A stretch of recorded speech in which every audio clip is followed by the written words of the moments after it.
Sungguh menyejukkan hati melihat anak-anak rajin menunaikan ibadah sholat Jumat. Jika sejak usia dini terbiasa memakmurkan masjid, tentu bagus bagi mereka. Menanamkan kebiasaan baik bagi anak-anak sejak usia dini ibarat membangun pondasi yang kokoh bagi kehidupan spiritual keagamaan untuk generasi pelanjut kehidupan kita itu. Allah Subhanahu wa Ta'ala berpesan kepada kita, para orang tua, agar memelihara anak-anak kita dari ancaman azab api neraka yang ditujukan bagi mereka yang tidak menaati Tuhannya.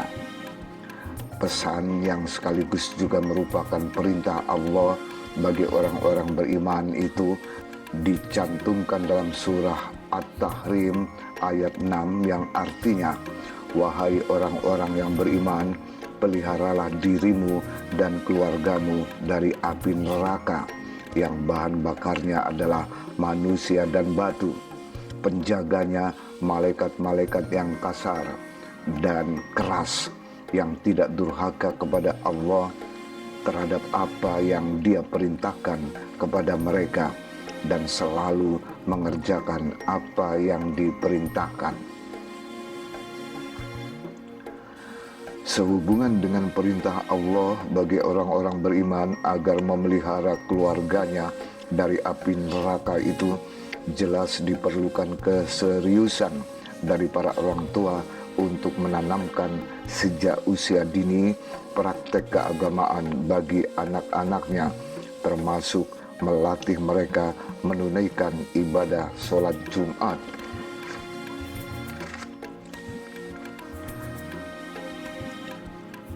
Sungguh sangat kita sayangkan apabila ada masjid yang tidak ramah anak.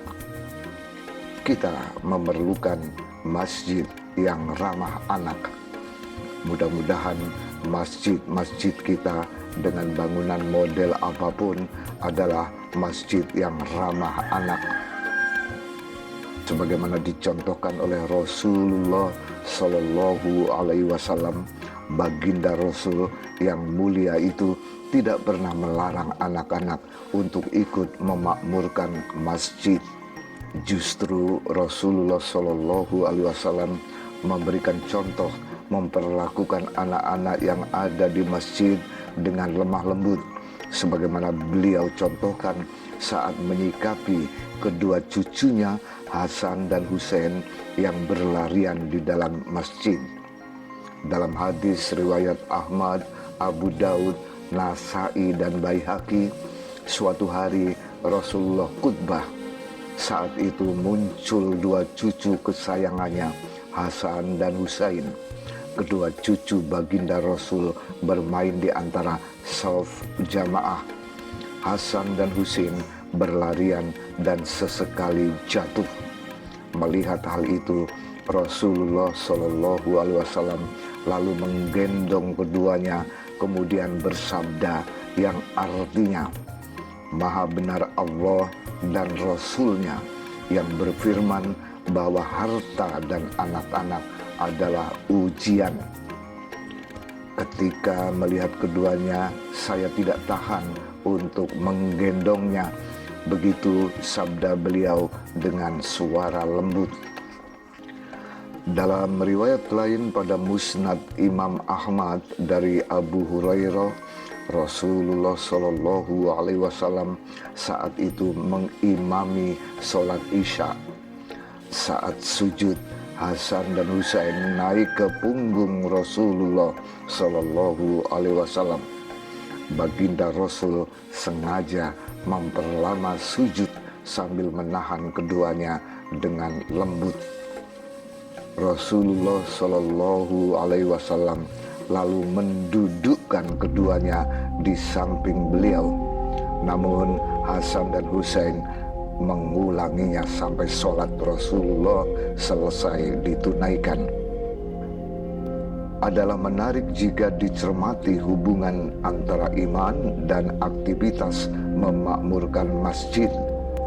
Allah Subhanahu wa taala dalam surah At-Taubah ayat 18 menegaskan yang artinya sesungguhnya yang memakmurkan masjid Allah hanyalah orang-orang yang beriman kepada Allah dan hari akhir serta tetap melaksanakan sholat, menunaikan zakat dan tidak takut kepada apapun kecuali kepada Allah.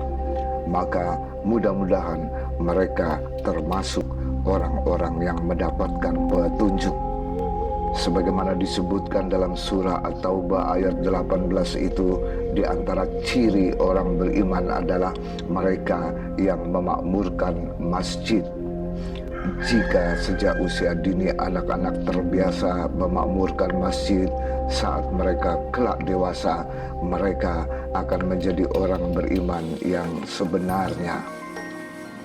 Alangkah berbahagianya kedua orang tua mereka jika anak-anak yang rajin sholat Jumat itu kelak menjadi orang-orang beriman yang sebenarnya.